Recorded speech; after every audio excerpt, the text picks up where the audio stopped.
Здравствуйте, друзья! Сегодня вот у нас тут прошел очередной этап на Кубок главы Азнакаевского муниципального района. Шестой этап. Это гонка на выживание. 11 километров у мужчин и 6 километров у девушек и юношей.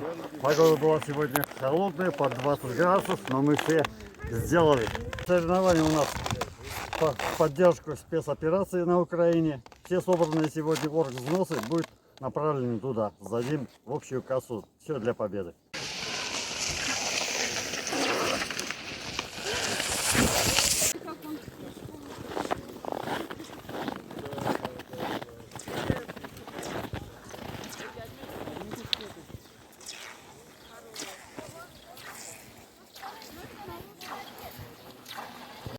Резида.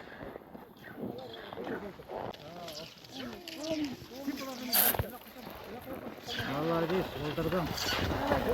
Все спортсмены хорошо подготовились, соревнования удачно прошли. Всем спасибо, что занимаетесь патриотизмом, что не забывайте наших бойцов.